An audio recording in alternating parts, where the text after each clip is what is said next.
Linden. It's 9:02, and we are now recording the ManIron 2020 edition, COVID edition. So we're stuck at home, and we are all trying to hang out with other blacksmiths, but we can't, especially during this this time. And so it is. So we decided to push our boundaries in a different way, get online, and gain access to a real incredible lineup for the day. And we're wanting a bit of a president's message, so you're maybe going to say the exact same thing as I did, but you've got 15 minutes, maybe talk about what we've got coming up today, this weekend. I don't know, man. And then I'll introduce Neels. You're doing a good job. Just keep going. Just keep going. Yeah, no, go ahead, and then I'll... Yeah, for sure. No, thank you, everybody, for logging on and taking part in this. Thank you very much to our presenters that we've got lined up here. We've got Neels online with us right now. We've got Cindy online with us right now. Cindy's been sponsoring the event for us. She's got some wicked prizes that she's throwing our way for the Spike Knife Challenge and Spike Build Challenge that we've got coming up at the end of this whole thing here. Derek Foster just joined us. Hey, Derek. Derek is one of the Manitoba members that he held a hammer-in this summer out at his place in Brandon, which happened to just be at the perfect timing because we were almost at 0 cases here in Manitoba, and within a couple weeks after his hammer-in, the numbers started going up again. So that was good timing for Derek. That was an awesome hammer-in. We were really lucky that we got to have that one. Where we are now, we're stuck with doing it this way. We're doing the virtual hammer-in.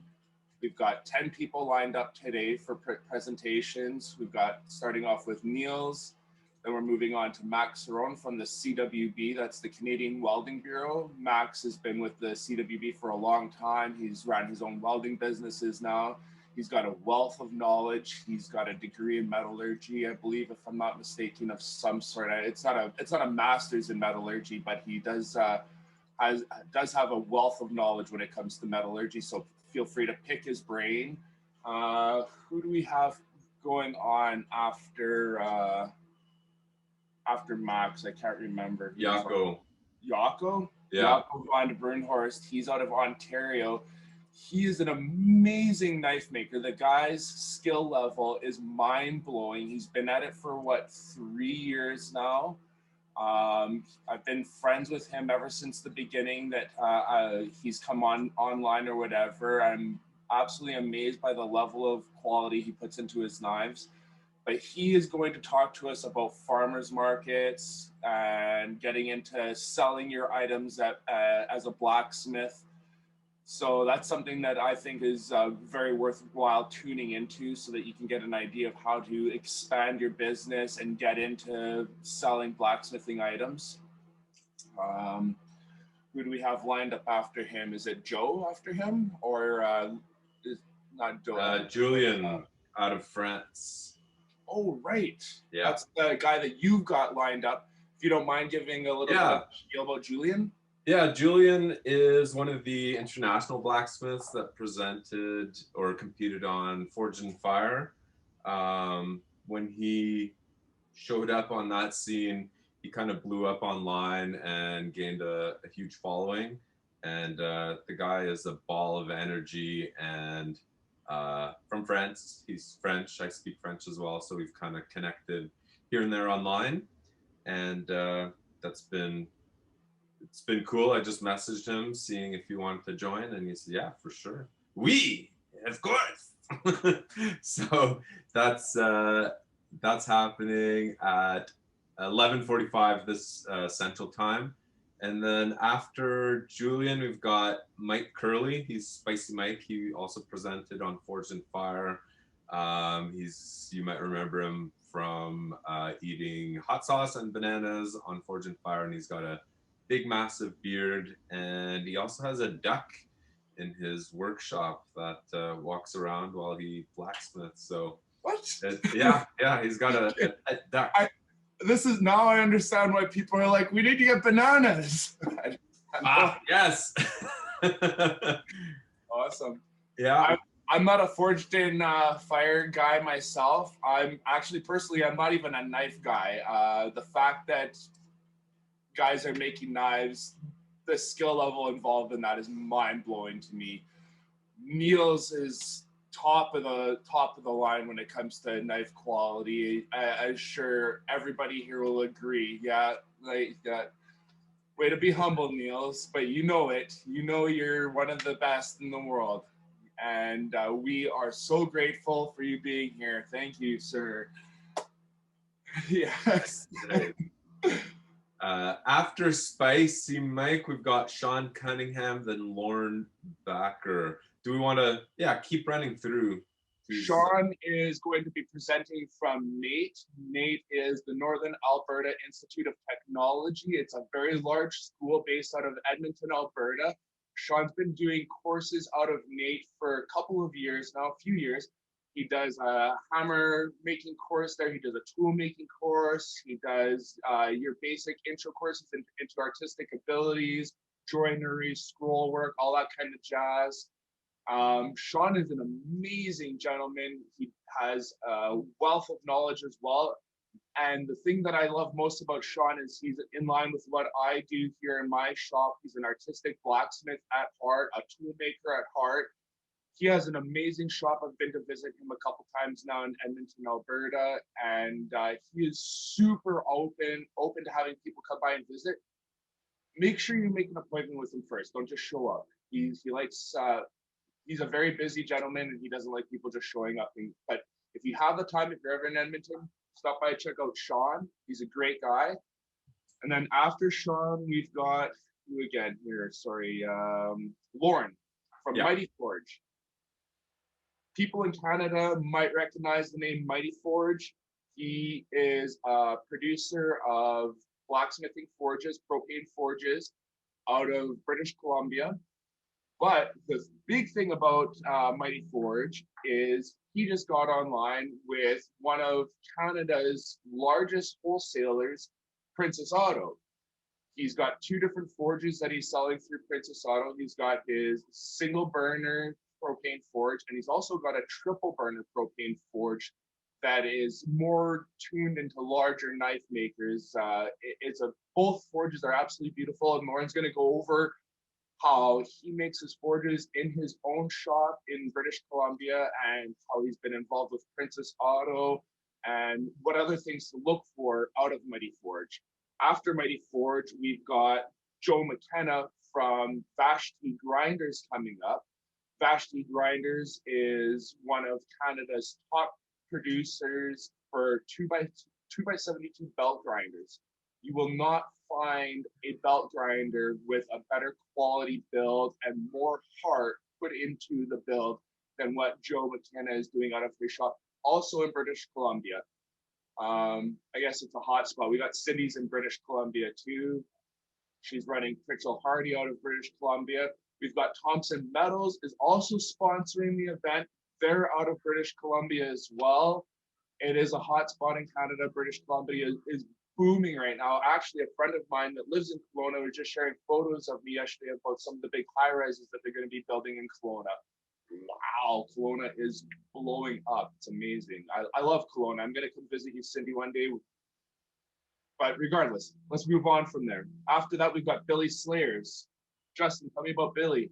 Yeah, Billy and Britt Barnes are, coming in together. They're going to be sharing a shop for an hour session.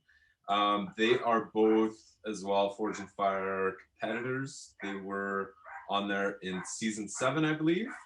When I reached out to the Forge and Fire fan group to find people to help us out, they jumped on board right away and they said, and we can duet. So I was like, all right, perfect. You guys win. It's awesome that we can get 2 guys on at the same time. So I think that's actually a pretty special thing that we've managed to get 2 people to come together. Yeah. I'm really looking forward to that. I was kind of hoping that maybe we could get another duet going on. Maybe me and you can send a number together at the end of this, just so that we have more than one duet. Oh, maybe. Okay. So who's up after Billy?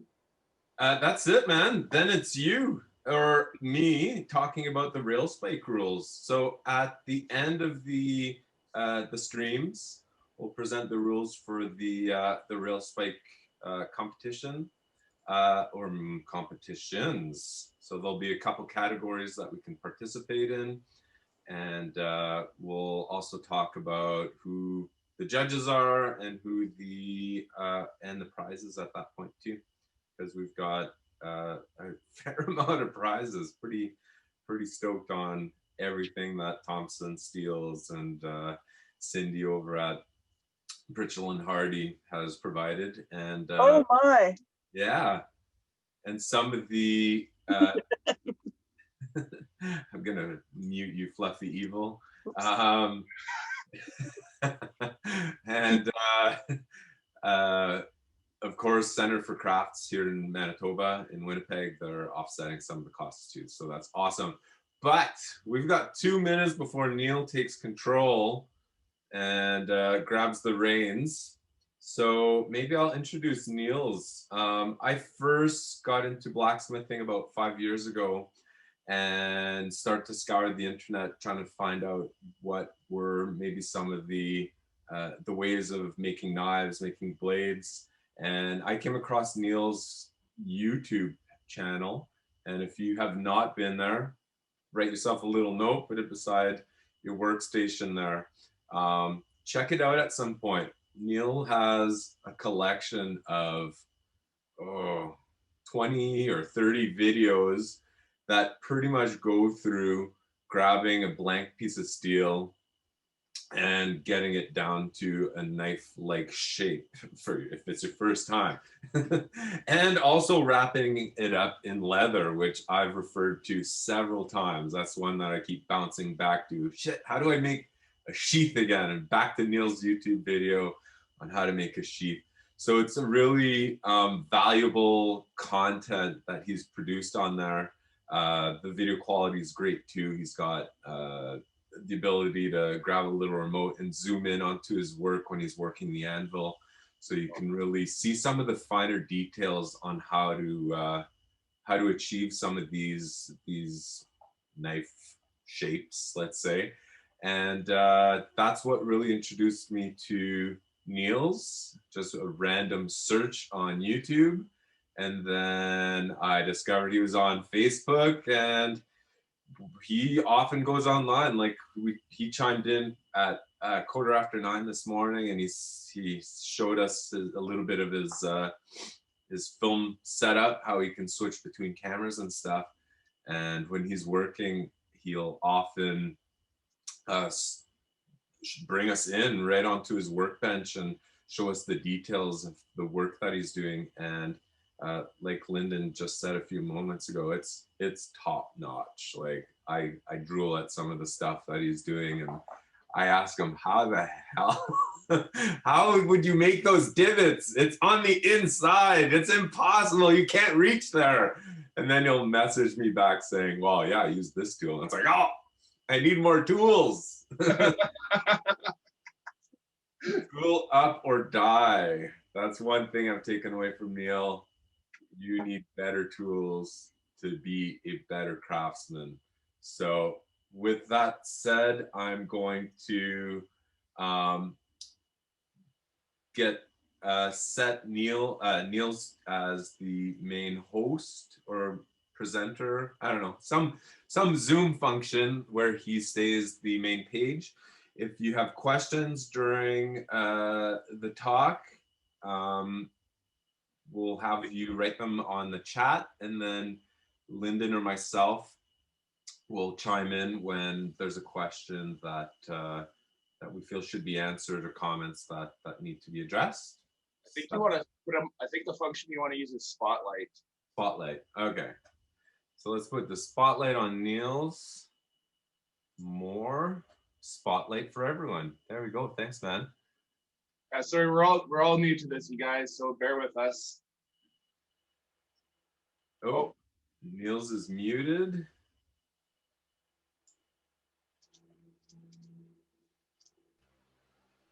And there we go. Good morning, ladies and gentlemen. Justin, Lana, thank you very much for the invitation. I think you might just lose members with me here. All right, so Justin, if you and Lana would mind unmuting. Sure. Yeah. And if there's anyone that has got a question, let's do the virtual version of a. Just put your hand up in front of the screen. Justin will monitor, of course, and if there's any questions, please interrupt me and ask. Yeah. So we don't really have a plan. The plan is for me to talk and do a lot of it. Why? Because I can. My name is Neels Van Den Burg. I am a member of the South African Knife Makers Guild and a journeyman smith accredited with the American Bladesmith Society. I achieved my journeyman smith certification in 2016 and was planning on doing master smith this year. And then we had we still have a global pandemic. Yeah. So now just make knives. Done. That works. Right, so that was it. Why I'm here, no one knows. Much is the same story for all of us. Neels, when you got involved with the ABS, what was your first steps that you took in order to get involved with them? Well, in South Africa, we have two master smiths. That's Master Smith Kevin and his wife, Heather Harvey, is one of three husband and wife master smith teams worldwide, as far as I'm aware. I think there might be four, though. But in any case, there are the only two master smiths on the African continent. And when I started bladesmithing, funny story that I went to a market and saw a guy hammering steel, and I just couldn't believe that I never saw this. I was exhibiting at the market as well, selling crystals of all things. It was way back then. My wife, for the guys that know us, my wife is a goldsmith. And I was cutting and faceting stone for the jewelry industry back then. And being a rock hound, you go and dig up crystals and the whole thing. And it was a medieval fair. And the organizer, a then client of mine, asked me if I want to exhibit. And I said yes. But anyway, horrible market. I didn't sell a thing.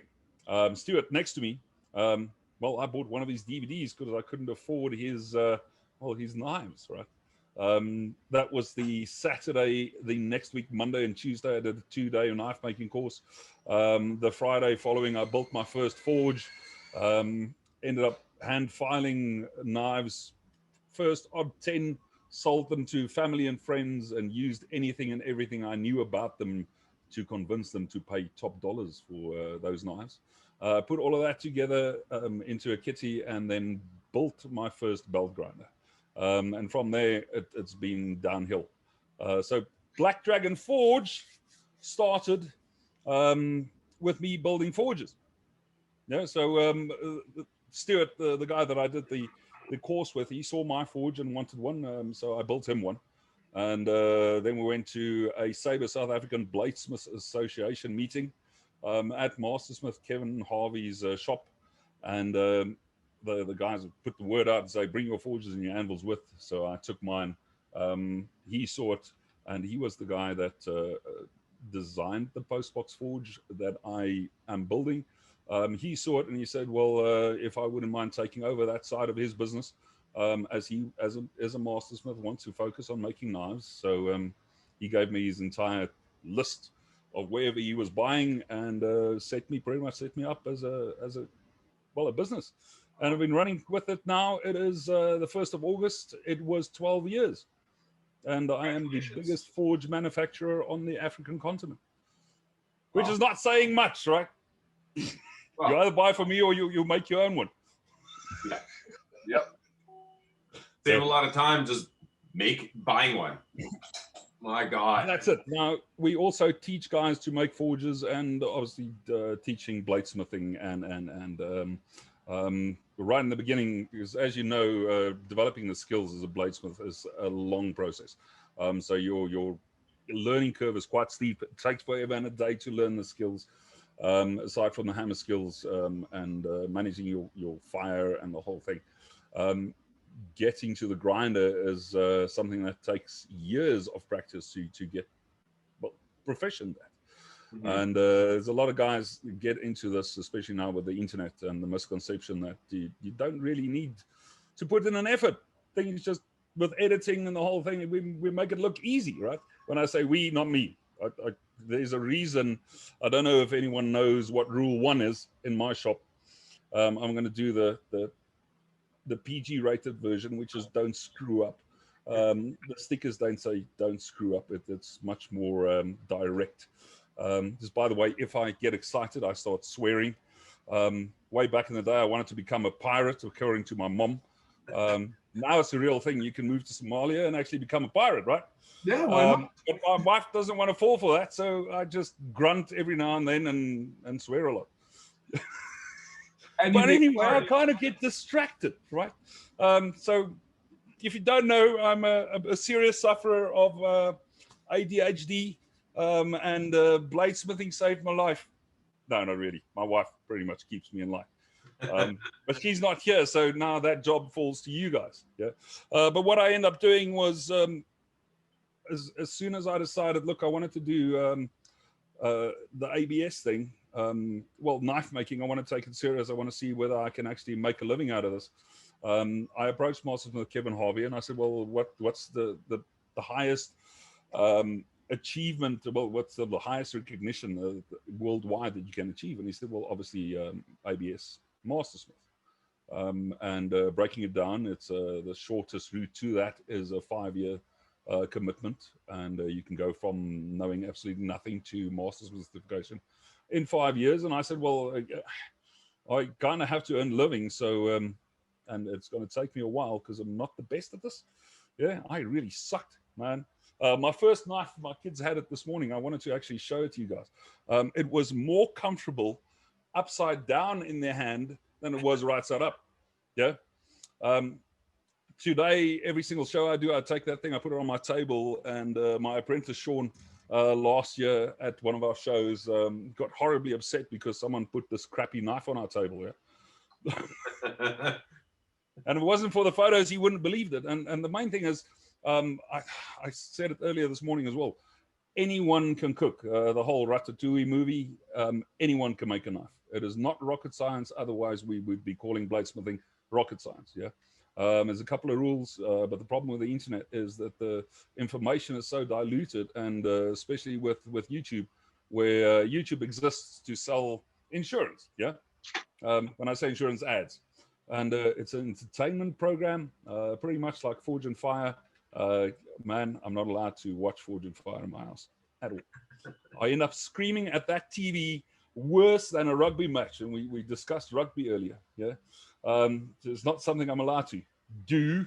By the way, I actually auditioned for season 3, which was going to be the first international episode. And about 2 weeks before we were supposed to fly out, the episode got cancelled, which is a bummer. Yeah. Kidding. It would have been one hell of a payday. Yeah. Damn. But anyway, I digress again. So I speak to Kevin, and he says, well, there's a 5-year plan. I decided to do it in 7, and we're now on 8.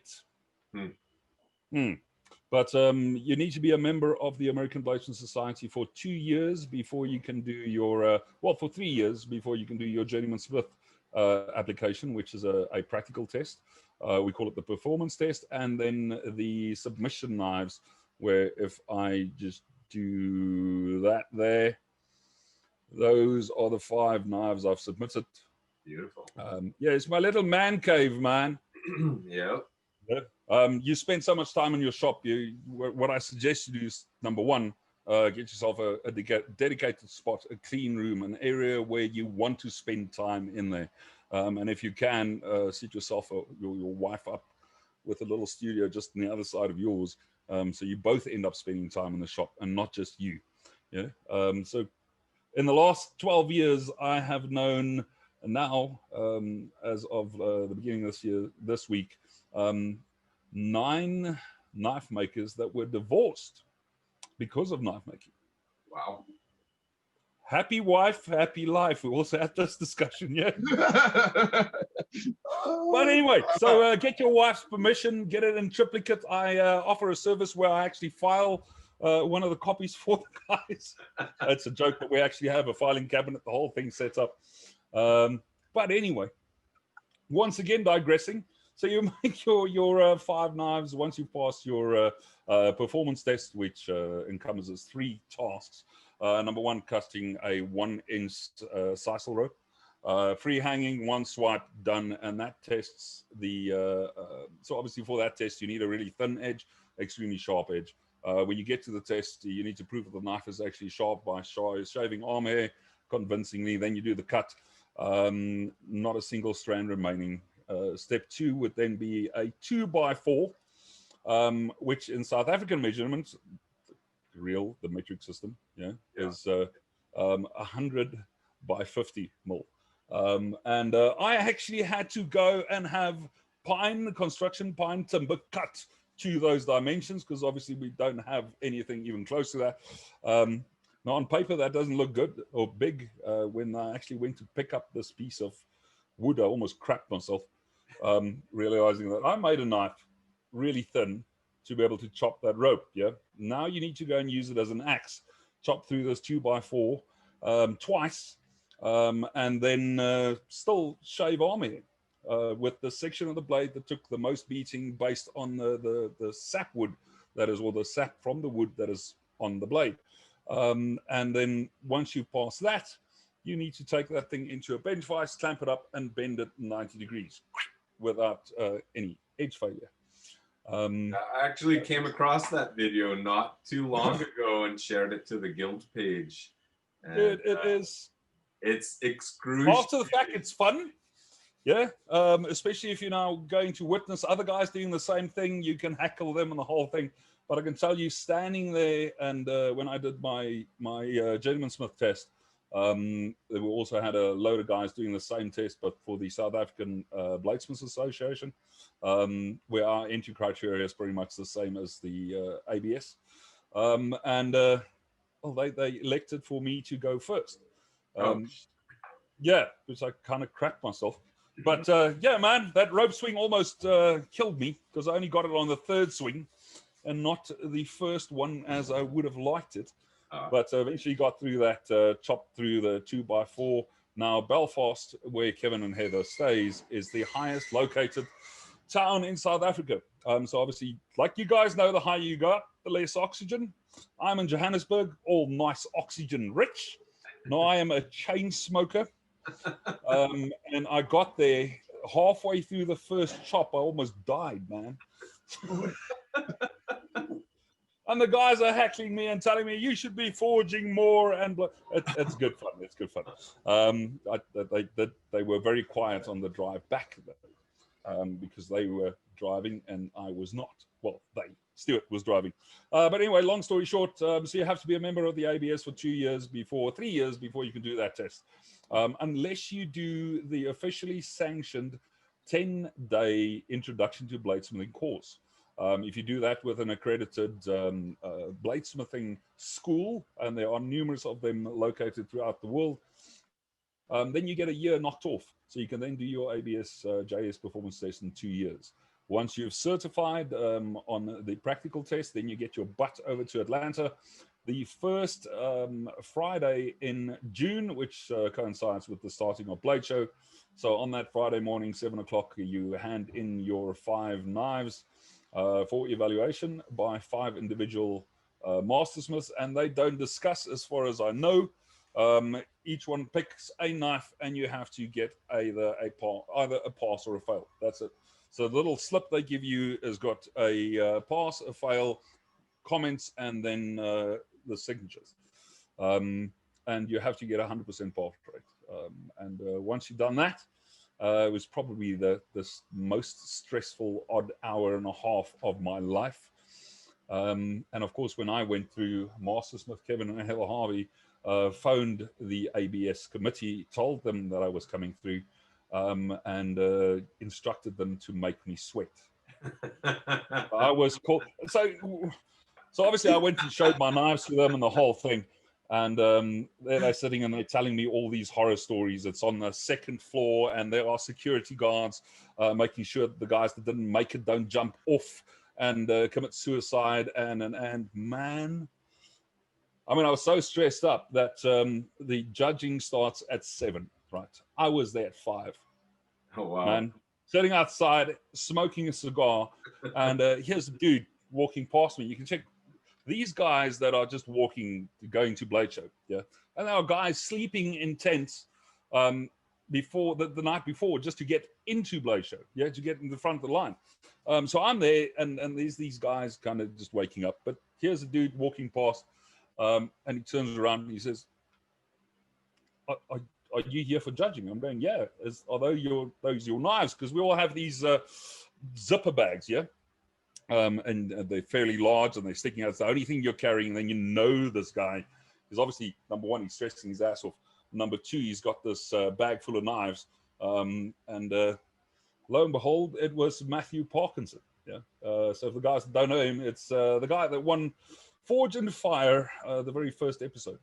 Yeah. Nice. So myself and Matt teamed up. We sat outside, and he doesn't smoke. But during the course of the odd hour that we sat there, he sat closer and closer to me. The closer that deadline became, which was really funny. And I did a video on the inside of the judging criteria and the whole thing, and before they officially started judging. But I'm not allowed to post that, unfortunately. But that was fun, not. Yeah, but anyway, so they called me in last. But Master of the Kevin and Heather, before we left here, they were telling us that they call all the passing guys first. Yeah. So of course you're standing there, and there's literally hundreds of guys. And the first guy comes out, and you could see the tears in his eyes, and then he goes, "Yeah, I made it," and everyone claps. Woo! Major thing and the whole thing. But the time they call me in, I'm thinking, you know what? I just fuck it. Let me just go get my little "you failed" and chat with these guys and see where I can do better, and I'll come back next year. Or maybe the year after that, or never. I don't know. But I was joking, telling the guys, I'm going to end up in a pub. Doesn't matter whether I made it or not. I was going to end up in a pub. Yeah. So at this point, I'm convinced I didn't make it, the whole thing. And they pull me in, and Master said, "Joe Zaleski, I mean, coolest guy, yeah." At that point, I didn't think so, because he was giving me serious grief. Look at this, and this knife is bent. And I'm thinking, what the fuck you on about, dude? I have spent more time with these knives than I have with my freaking wife. And we've been married for 18 years, right? Well, 19. But anyway, I want to say those knives on a freaking molecular level, yeah? And there is nothing wrong with those freaking knives. It's the best I can do. It's the best knife I've ever made, blah, blah, blah. But anyway, and he's sorry about this, and the alignments on the pins, and symmetry, and eventually I just said, don't get me wrong, no disrespect intent, but would you just let me know whether I made it or not? And I was in there for about a half an hour. Yeah. Wow. And these other guys were in for like minutes, man. 2-3 minutes, they'll come out. And so eventually I made it. Yeah. And I come out, and here's my best mate that flew over with me. And he is standing there, and you can check, this guy is on tears. He's ready to cry with me. And then I go, I made it. And there's fucking no one around. No one. And then finally the 5 masters has come out, and they said, well, they had to do that. There was instruction from Master Kim and Harvey. But before they called me in, they phoned them back in South Africa and let them know that I passed. So they knew I passed before I passed. But aside from that, I mean, I'm still no one. But the ABS makes such a big deal of you when you get your JS that I mean, I was just, man, I had daggers on my table, and they were up for like $800, yeah. And Cindy Sheely, the ABS secretary, came to me, and obviously now dropping off the temporary certificates and the whole thing. And she's telling me this is way too cheap, just double the prices.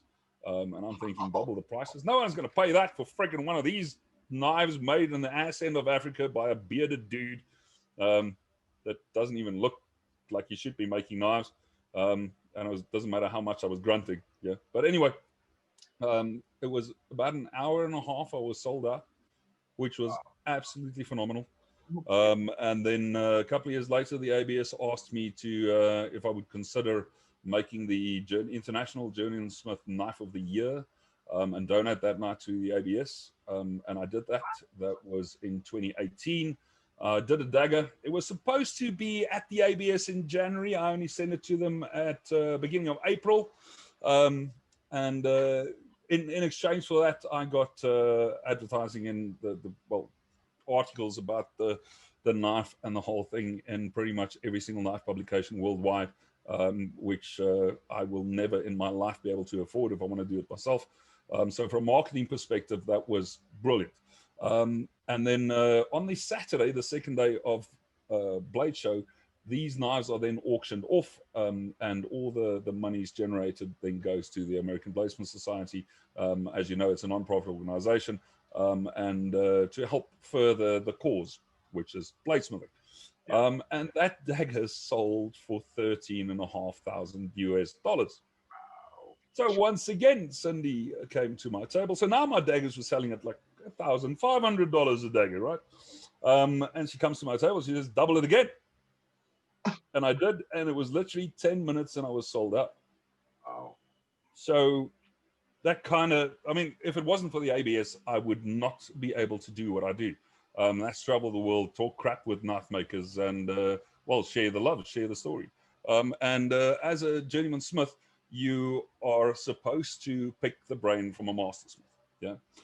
And they expect you to be at a level where they can now talk about the molecule structures, martensite, pearlite, blah, blah, blah, face-centric, cubic-centric, and you should be able to understand this.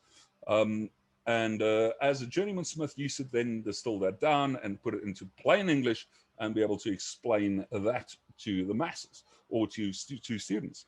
But because I'm in, well, the pimple of Africa, South Africa, yeah, we call it the pimple, the chin. It's better than the ass in. Well, so I teach, and we basically did the introduction or the bladesmithing 101.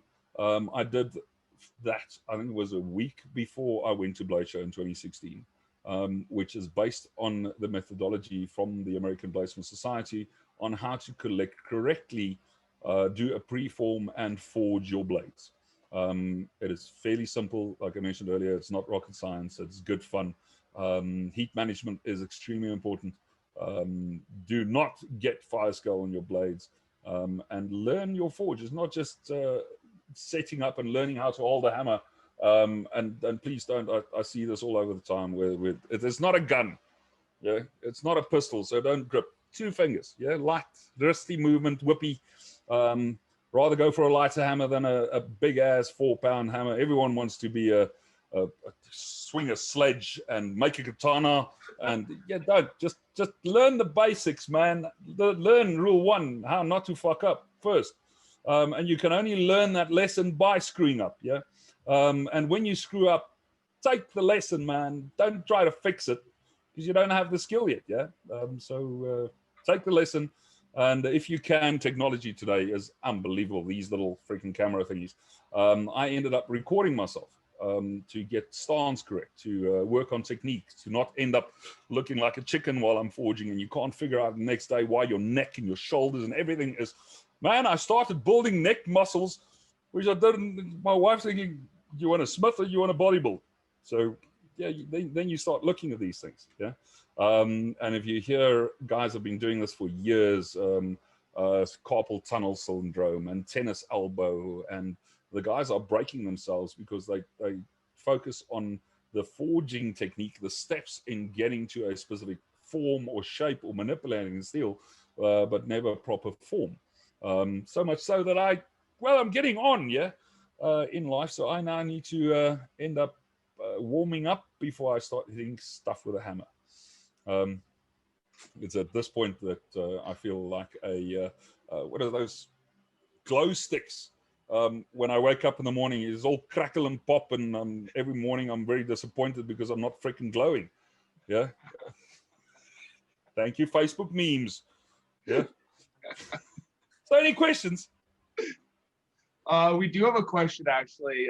Dave Bonin from Snow Dog Jewelry says he is also a hobbyist goldsmith, and he's interested to know if your wife has ever shown any interest in blacksmithing or forging, as he has found that blacksmithing has improved his ability to manipulate steel, and has translated that into his goldsmithing. I can answer that definitively from my wife's perspective. Hell no. She has been a jeweler for since the Dead Sea was just sick with sniffle. Yeah. She's been teaching goldsmithing for the past 18 years. There is no mastersmith or master goldsmith rating in South Africa. She is a qualified, certified Red Seal goldsmith, but she is accredited with the South African Goldsmith, Precious Metals Authority, and as a mentor. And she actually trains the authorities' goldsmiths, the people that go out to double check on gold books with goldsmiths, and who hand out and certify goldsmiths with gold licenses. Yeah, I've tried to convince her numerous times to do a collaborative piece, and she just tells me that that's your hobby. Yeah, don't do it. Have fun. Leave me out of it. I was joking with the guys earlier. If she goes to a knife show, it just costs me money because she ends up buying. Yeah. I'm still not allowed a sharp knife in the house, but she's getting there. She's getting there. Yeah. I'd like to actually embellish on that question a little bit. Seeing as your wife is a goldsmith and the quality of the knives that you produce, have you kind of tapped into her brain at all to figure out what you're doing? Yes, sir. So when we talk about leveling up in knife making, right? So aside from the obscene amount of time that you'll be spending behind the anvil, recording yourself, looking at yourself, speaking to other guys regarding the tips and techniques and moving metal and shaping and then moving over to the grinder and the same thing there. When it comes to fit and finish, knife making no longer is knife making, but it now becomes precision engineering. Right. So once you've accomplished all of these predecessors, all these little tasks, you now get to a point where you want to do like really stupid things on knives. And then that's just the base. So you get yourself a lathe and the whole thing. And then your knives end up looking like pretty much everyone else's. And then you realize, look, the devil's in the detail. And what guys are really looking for is the detail in a knife. And then I spoke to quite a few collectors in South Africa, and I asked them, what is the main thing that you want to see in a knife? Mm-hmm. And across the board, the guys are coming back saying, when I purchase a knife, I'm very impressed with it. And over the next couple of days, months, I'm going to continuously go back and literally drool over my knife. And obviously, when a good mate comes around, he's going to pull out the knife, just strategically place it on the coffee table. It's like, oh, what's this doing here? But basically, what they came back was they want to see something different every single time they look at the knife, and that you only get by adding detail. And like Master Smith, J.D. Smith says, leave no surface untouched. That's it. So it's not just bright and shiny. I mean, there's an obscene amount of surface finishes you can do. But yet the guys are sticking to either bright and shiny, as by the way, guys, mirrors are a hell of a lot cheaper, yeah, than spending obscene amount of time sitting there. That's not fun, man. That's a sadist. Yeah, if you like hand sanding, I'm calling you to your face, you're a sadist. Done. That's it. You like being punished. I hate grinding or hand sanding. So I've taught myself to grind. And this knife was ground to 1,500 grit, not a single second's worth of hand sanding, and just etched. Done. That's it. Spend time behind the machine, become an expert, know the machine. If that machine breaks down, you should be able to know exactly if If her tune changes, like your wife, she's got that, honey, can I go out tonight? She will do whatever. You know for a fact that is not a license to go and do whatever. Same thing with your grinder. If it starts making a, you should know what the issue is immediately. And done. That's you need to become one with your tools. Yeah, that's the only way to level up. But to answer the question with a really long way around is yes, being married to a goldsmith for 18 plus years does not make me a goldsmith, but you pick up a lot of tricks. And obviously having that resource when I need to do something. I mean, I couldn't silver solder when I was soldering this. Yeah, and silver soldering, there's 3 basic rules, same as forge welding. It has to be clean, it has to be flat, and well, forge welding closes gaps. Silver solder also, it doesn't close gaps. It has to be perfect.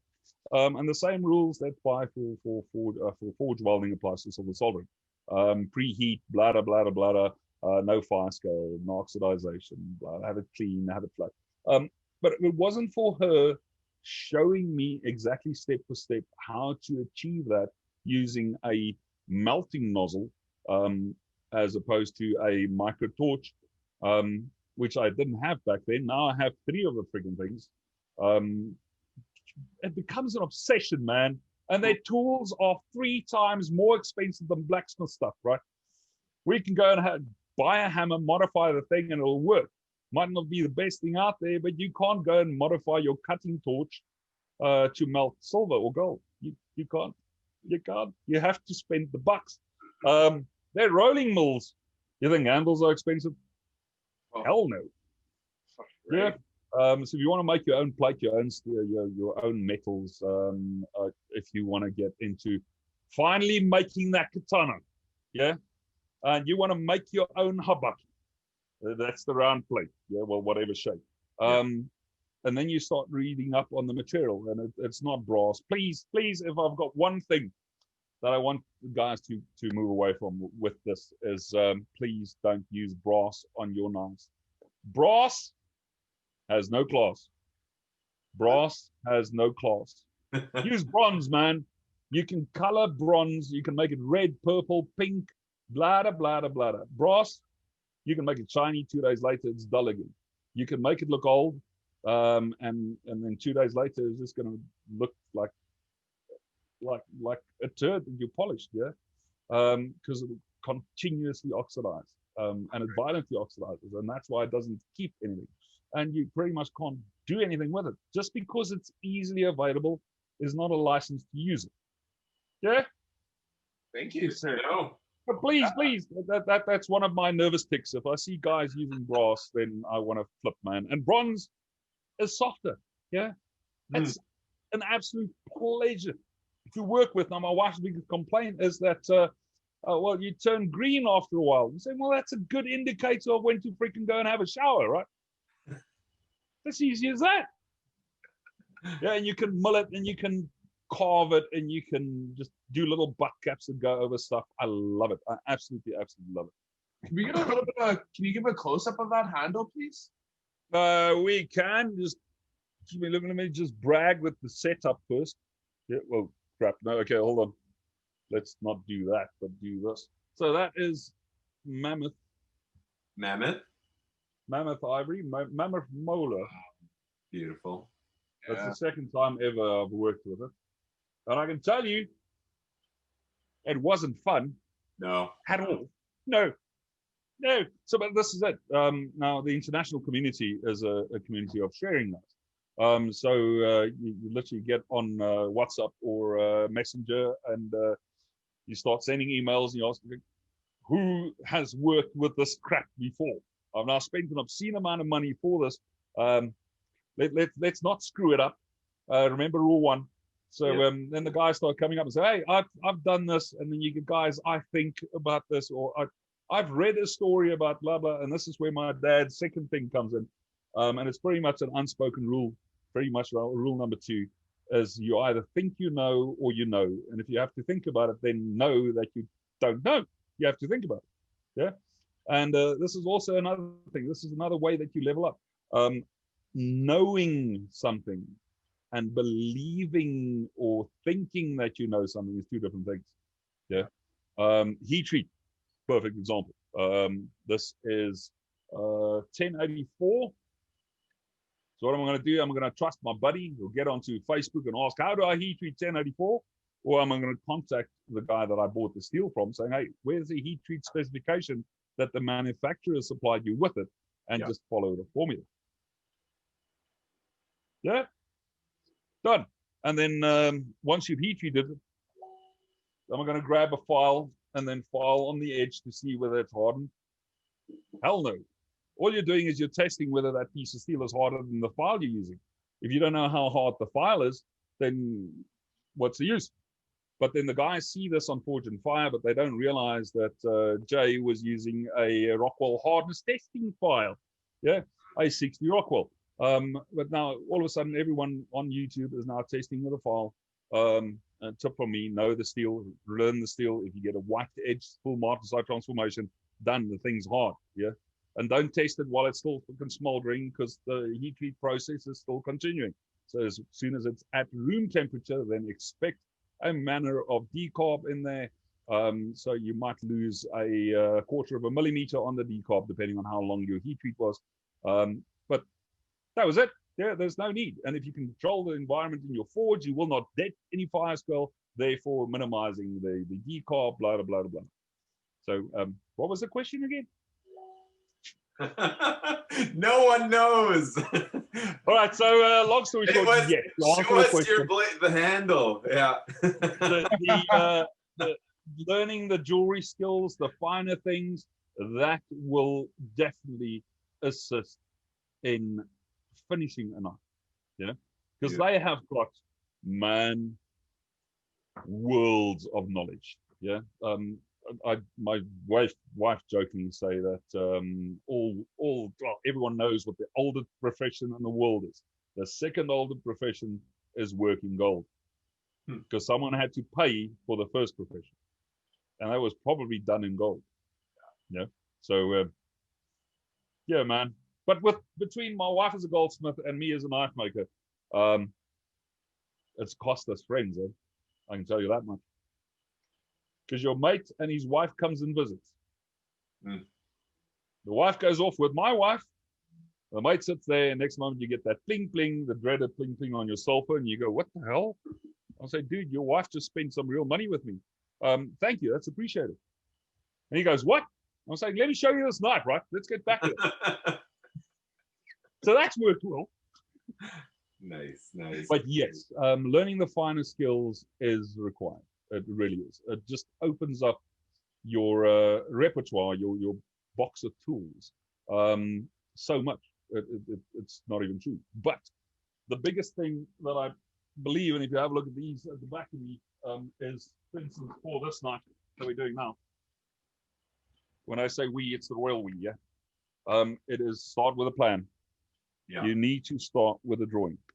And like you are learning to make a knife, learning to swing that hammer, learning to control the fire, drawing is exactly the same thing. No one gets to grade 1 already being able to write a 10-page essay on the molecular structure, going from perlite to martensite, or what is phase transformation, 830 degrees Celsius, blah, blah, blah, blah. No one. There's no one. Yeah? Grade 1, you could barely form the freaking alphabet. Yeah? So you spend 3 years in school, grade 1, grade 2, grade 3. Now, keep in mind, this is Africa, third world education, right? So only 3 years later are you allowed to use a pen. Yeah? You start off with a crayon, and then you get to use blue crayons for like the entire year. And then when it comes to exam, they give you a green one, and then you're completely screwed. Yeah, so when you pass that, all of those little hurdles, 3 years later, you can now write with a pen. Same thing here. There are different techniques. Learn those techniques. Done. So I have been asked, so every single sketch I do, every single one, this is my plan. Done. And the guys say, hey, but man, I'm just going to rock up to your angle and we're going to start hammering stuff. Now, those knives I refer to as Pokemon knives, because the only thing is the Pokemon that evolves in the handle. No knife evolves on the anvil. If you don't have a plan, don't do it. It's easy as that. You end up taking 10 times longer to finish that piece. There's no real plan. You've got nothing. Where drawing, you can do anywhere. Yeah. You're stuck on the bus. Done. Your wife is angry with you. Now you're stuck in your workshop. It's the middle of winter. You don't want to go to the house yet, but you're freezing your ass off. Stoke that fire again. Yeah. And sit there drawing. Yeah. Yeah. Write her a little love note for tomorrow morning because you're going to need it. Good idea. But anyway, draw. Knife making, if you want to get to mastersmith level, becomes all-consuming. You dream knives, you make knives, you draw knives. If you can't make them, you draw them. If you can't draw them, then you dream them. It's that. Another thing, great tip that I was given is stop looking at knives on Facebook. If you want to be inspired, number one, you need to know where you came from. Yeah. Pretty much everything, I've heard this so many times, and I never really truly believed it, but everything regarding knife making has pretty much been done. You are not the next Picasso when it comes to knife making. Yeah. So if you know what a 1630s dagger looks like, let's call it a Eastern European main gouge or a Mongol, I don't even know how to pronounce it. Yeah. Left-handed dagger, and I actually had Alex Steele pronounce it for me, and I still screwed up. But anyway, if you know what they look like, then you can make one.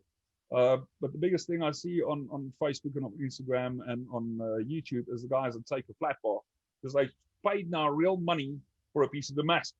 Yeah, especially if it's, for instance, battery felt dragon skin Damascus. You want to use as much of that thing as possible, and you don't want to go and grind it. Now, as bladesmiths, we can forge this thing to shape. Yeah. So you can get that extra 2 inches out of this. You can take 2 inches at the back and create a nice little tang. So you don't have to stock remove and lose half your steel. But the thing is that those guys are now, and I've missed the bloody point again. Oh, come on. I was actually going somewhere with that. Well, you're talking about your dragon scale. Yeah. So they spend real money on this really expensive steel, and they end up with a flat bar with a tip. No freaking dagger looked like that. Yeah, very few knives looked like that. Alex Steele Wool Stelter, they built the Zweihander big ass sword. That was pretty much a flat bar with a tip on it. Yeah. Yeah, but it's also a bludgeoning object. It's not a stabbing object. So research, and then plan, and then execution. It's easy as that. And I always use the analogy of building a house. You're not going to take $5 million, give it to the first builder you get and say, hey, go build me something pretty. I know I'll love it. Hell no. Yeah. So once you've got a plan, you can change the plan on paper. It costs you a lot cheaper than changing the plan on a dagger like that. Yeah. And then you can also work out a sequence. Like, for instance, this one here, the very first thing I did was I did the pommel because I felt like playing with files. Yeah. So you can do them ass over end. You don't have to work in a specific order. And when all the parts are done, you can just put them together. Awesome. Any other questions? Well, we're getting close to the hour mark here for you, and we really appreciate everything you've done. My mind has been blown away already in listening to you. I'm definitely going to have to check into your YouTube videos because the wealth of knowledge that you've spelt just in the hour of us chatting here has been absolutely amazing. I really hope that everybody else. Sorry? You that you invited me up for this. Justin, thank you, mate. Yeah. It's been fun, and I know what I'm going to do for the rest of the night. Yeah, I'm now going to hook up my cell phone, find a nice little Wi-Fi spot that my kids aren't sucking dry, and then continue watching you guys. Nice. So is your shop close to your home then, or is it attached? I need to travel, and you need to realize this is Africa, right? So everything we do is uphill. There's no downhills in Africa. I travel in all of maybe 10 seconds to my home. Oh, nice. My wife drew the line when, so we bought the property, there was nothing on it. No water, no electricity, no nothing. And of course, being a bladesmith, the very first thing I did was I built myself a big ass shop. Nice. It took me 2 years to build my shop, and once the shop was done, then only did I build a temporary accommodation. And then we've actually started building the real house, way up on a hill, nice view of the whole thing. Awesome. But you have to have your priorities straight, man. So the shop got built first, and my rationale behind that was, I've got a lot of tools, and you want me to build the house, so I need a place to store the tools. Yeah. And of course, I need to make money before I can spend money, which was the real reason. Yeah, but the house we're staying in at the moment is essentially going to, well, eventually will become my office. Cool. Awesome. Yeah, man. So, to answer the question, it's about 30 seconds to get to my bed. That's convenient. That's very close, man. But on hindsight, if you have a look at the world's top knife makers, and this is taking cue from them, a lot of these guys built their shops, purpose-built, and then live in their shops or adjacent to the shops or above their shops in the old craftsman fashion, where your job is your life. Mm-hmm. And I've got no idea how we screwed up so badly that it's no longer a thing. Yeah. Drive 40 minutes to work. Ouch. There was a time in my life where 40 minutes back. Yeah, that is a topic I would love to dive into so much. We could talk for hours on that.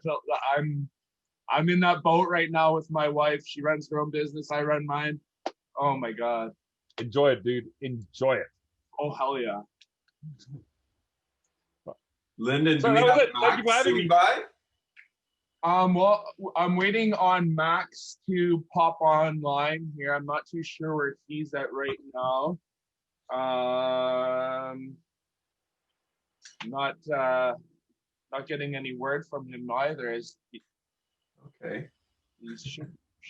He was so on board with all of this yesterday. I was talking to him, so he should be coming on right away here. I'm hoping. All right. Well, I'm just going to continue. Sure. Yeah. If you want to keep going, Neels, let's do it. Yeah, if you don't mind, Neels, by all You're the only person who's going, woo! I like that. No, I love it. That's why you and me need to meet up at Blade Show next year, yeah? Oh, let's do it. So for whoever's going to Blade Show next year, I believe it's going to be the world's biggest knife party ever, yeah? Now, Awesome. Blade Show has been running forever and a day, but I think Blade Show 2021 is going to be absolutely freaking phenomenal. My table was already paid. Well, it was paid for this year, and I just transferred it over. The moment bookings for hotels opened up about 3 weeks ago, I was in there. My accommodation is paid, and this year I'm literally like 5 minutes walk from the pit, man. Oh, nice. Yeah, so the pit will be my living room. Yeah. And we've already set up little, I don't know, meet and greets. So Master with Carl Royer, he says he owes me a beer, I owe him a beer, so we'll definitely have one. Master with Jason Knight, same thing. We're still hoping to get Jason out here to South Africa. The original plan was to have him out now, but to where? Unfortunately, that's not going to happen. Yeah. So I think we might see a lot of US knife makers coming over to South Africa next year. And obviously, I am going to be at Joss's Hammer in next year. Yeah. Definitely. Man, there is. Now, this is me with no beer in me. Yeah. But I'm luckily I'm a cheap date, so it only takes 2 beers, and then I want to go to bed. So there's a very fine line. But I see that there was a comment on the Mammoth Irie. Man, yes. Look, it is probably the worst smelling stuff I've ever worked with, yeah? And we were joking and saying, so my wife walked in when I worked the very first piece, which is about 4 months ago. And my wife walked in and she goes, was that you? I'm going, look, we've been married forever and a day. The sheer fact that you have to ask, I'm offended. Because, well, you cooked last night, so if you ain't smelling like that, I'm definitely not going to. But that is the vilest smell I've ever had, really. This piece, however, didn't smell at all. It's like a skunk did its business on the previous piece that I had. Oh, awful. Yeah. It was just horrific. Like Purple Heart. I don't know if you guys know Purple Heart, the wood. If you grind that, also it's got that musky, really vile smell. Now, this was very close to Purple Heart. The other one, man, I had tears in my eyes grinding that one. It is, damn. It was bad. So much so that I actually went and I bought a 3M mask. It's not the full enclosed one, but I had 3M. I sent them videos of the dust that came off of this, and they sent me specific fine particle and gas filtering. Okay. Yeah. Yeah. So with that on, you can't even smell it, which is beautiful. Great. Yeah. So I know on a lot of the videos that the guys are seeing on YouTube and the whole thing, I'm not using a mask. When I grind and I do production work and I work for myself, yes, I do. I do protect. I like what I do. Yeah. I'm thoroughly at a point now at 47, where I really enjoy what I do. Yeah. I don't want to stop with that. And health is kind of top priority. Yeah. Yeah, for sure. You might not have any money, but you're good health. Apparently, that's still a good thing. Yeah, I don't agree, but okay. Are we done yet or not? Let's. Lyndon disappeared. Lando. I think he's probably trying to reach our next presenter. But Drawing on the Right Side of the Brain by Betty Edwards is a brilliant resource. It really is.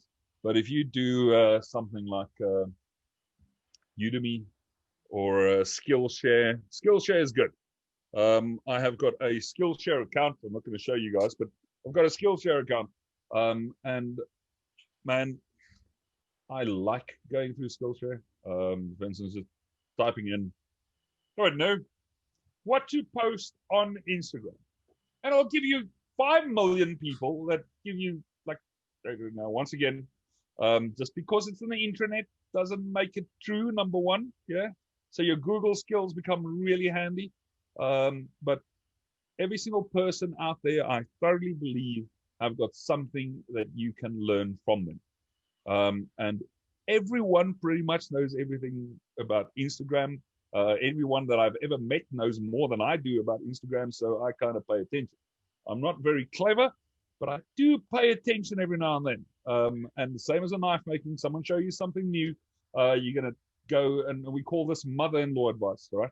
So when that dude is standing in front of you, and dude can be either guy or girl, doesn't matter, it's no gender specific, yeah, especially if you're from California, apparently, that's a thing. But dude stands in front of you, he or she gives you advice, you're going to nod and smile, and when he leaves the room, you're going to go, what the hell was that guy smoking?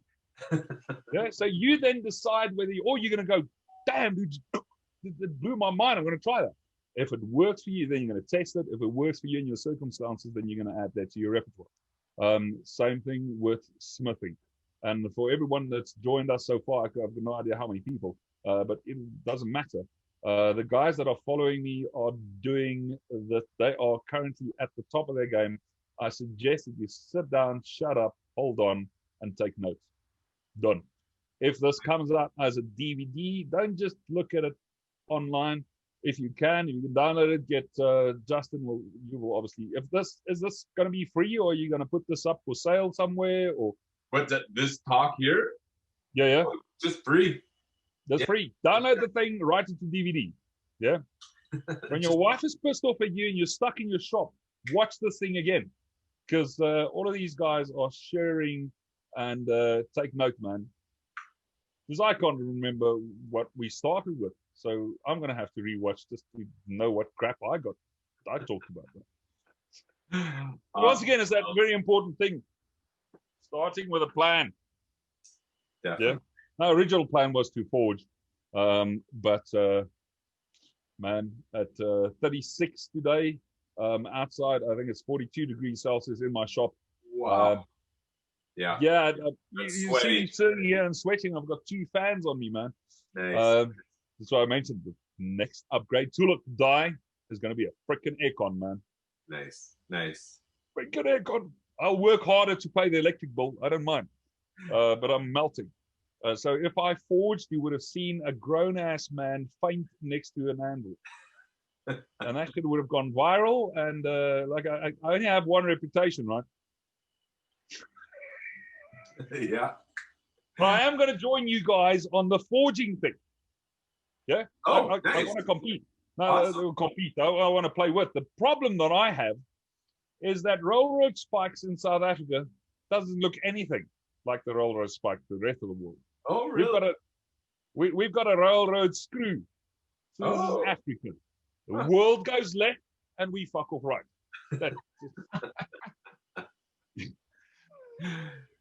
It's a thing. Yeah, so ours look like a big ass screw. Interesting. Huh. Yeah. Very cool. So I'm just gonna take a pair of square or a piece of square bar and pretend that it's high carbon steel. Yeah. Sure. Is there a physical judging? Not physical. We'll just do the. Okay, cool. Yeah. You don't have to send it in. So I just need to make it look like a knife, right? Yeah. Well, we'll reveal some of those the rules at the end of the day, and I'll. Okay, but I need to just confess that my decorative forging, the most complex thing that I've ever tried was a pineapple twist. Okay. Yeah. Yeah. I can do a really crappy looking pineapple twist. Yeah, and go for it. Point and laugh. I can make it look like a knife, but that's about it. Okay, perfect. Yeah, Neels, thank you very much for joining in.